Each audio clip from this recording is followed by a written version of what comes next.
Oke pemirsa, kita lanjutkan diskusi jelang debat perdana Pilgub dan juga Cawagup Jakarta. Ini kalau kita lihat tadi masing-masing sudah menggambarkan sesuai dengan tema, janji-janjinya cukup banyak dan juga manis-manis semua gitu ya.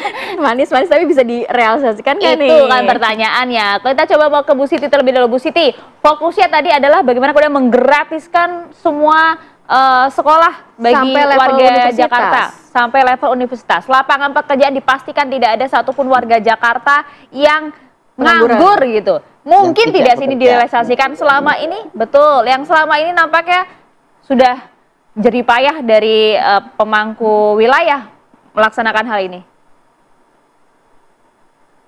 Bagaimana? Mungkin tidak mau direalisasikan Bu dua hal itu, Bu. Suaranya kuat. Oh. Sudah mendengar suara kami dengan jelas, Bu Siti? Jadi begini. Ya, sekarang udah jelas. Jadi begini, bekerja satu padat karya. Padat karya itu diadakan itu.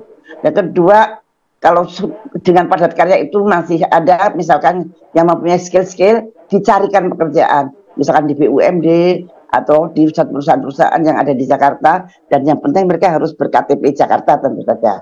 Dan kemudian diberikan entrepreneurship, yaitu dengan modal kecil bergulir tanpa jaminan dan tanpa jaminan dan tanpa bunga. Jadi itu untuk modal-modal kecil supaya semua bisa bekerja. Dan kemudian internet itu juga bisa membuat mereka berdagang online misalkan begitu. Jadi pokoknya harus perut tidak boleh lapar dan dompet selalu isi. Dengan cara seperti itu maka kita bisa menciptakan masyarakat yang beradab.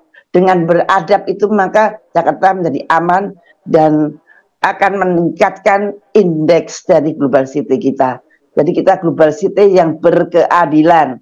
Jadi pembangunan betul-betul pembangunan masyarakat. Jadi kita bukan biasanya kalau paslon-paslon dari partai politik selalu berorientasi pada proyek. Nah kita tidak, kita betul-betul masyarakat bersama-sama membangun untuk Jakarta yang bertransformasi berkeadilan. Jadi kita ingin menciptakan benar-benar global city yang bahwa Jakarta bisa mengglobal. Bukan global yang mendikte kita, tapi kita akan berpartisipasi dalam global. Begitu. Baik, Bu Siti. Jadi saya coba ke tim ses lainnya. Baik, saya mau ke Mas Aris. Mas Aris, kalau berbicara mengenai transformasi menuju kota global, berarti kota global ini nggak boleh lagi nih ada pengangguran, kemiskinan. Terus saingannya udah bukan yang mungkin tetangga aja, tapi benar-benar daya saing dengan internasional, dengan negara-negara lain yang memiliki kota-kota global yang luar biasa. Nah, apa yang menjadi fokus, maksudnya prioritas untuk paslon Anda menangani kemiskinan dulu kah, pengangguran kah? Karena kalau berbicara mengenai pekerjaan, kita tahu Indonesia 60% lebih informal. Itu kan juga jadi PR juga pastinya. Ya, jadi kalau misalnya kita bicara masalah fokus Mas Pram dan Bang Dul untuk membangun Jakarta, yang pertama adalah pencarian lapangan pekerjaan untuk masyarakat. Yang kedua, bagaimana menciptakan masyarakat Jakarta yang sehat.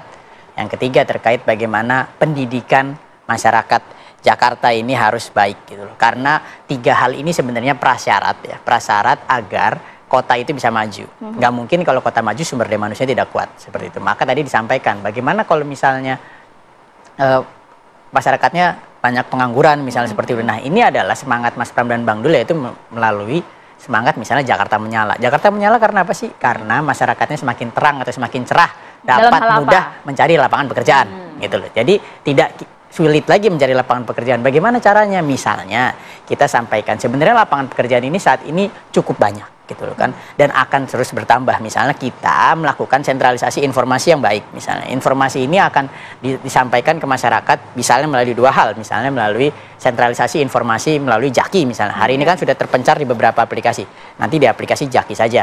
Yang kemudian yang kedua adalah di setiap kecamatan, nanti akan ada job fair yang di situ kita juga sediakan dan kita persiapkan link and match-nya dengan para pencari kerja dan penerima pekerjaan itu.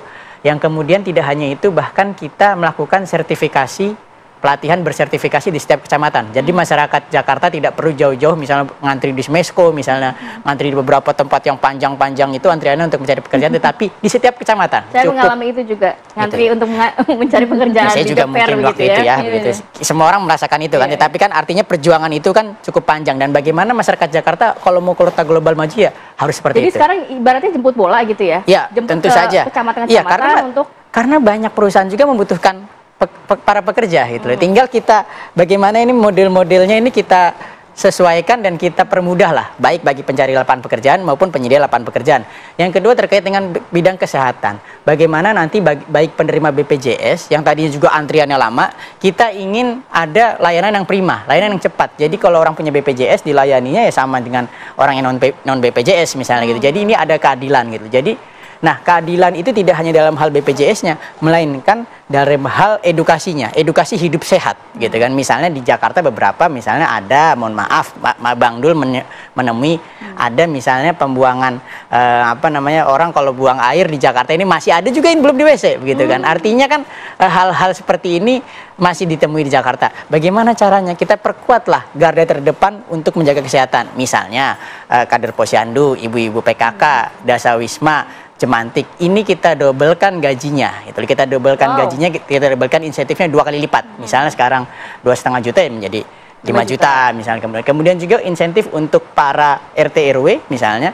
Nah, ini Pak RT-nya dan Pak RW sebagai pelayan terpertama di masyarakat, kita dobelkan juga gajinya. Tapi nggak sampai 200 juta per tahun kan? Enggak, kita dobelkan gajinya gitu loh kan. Karena hal-hal lain misalnya terkait pendidikan, tadi sudah sampaikan gratis. Selain gratis, pemilik KJP-nya itu, pemegang KJP-nya itu akan mendapatkan akses masuk gratis di Taman Mini dan Ancol. Itu APBD Jakarta mampu itu? Nah, saya menggarisbawahi bahwa semua program yang Mas Pram dan Bang Dul sampaikan ke publik dan canangkan dalam dokumen visi misi sudah disimulasikan, sudah dihitung anggarannya oleh kawan-kawan pendukung di DPRD DKI Jakarta. Nah, jadi ini pas. Jadi kalau Bu Siti sampaikan bedanya independen sama partai politik, kalau kita anggarannya sudah kita hitung dan sudah terrealisasi. Kalau yang lain kan mungkin itu kan masih mengawang-awang begitu kan, atau ini bagaimana? Atau kan jangan-jangan untuk banyak proyek aja nih jangan-jangan ya. Nanti dijawabnya usai jeda ya Mas ya. Satu lagi terkait. Saat lagi pemirsa ya, Bang Indonesia Pagi. Oke, thank you.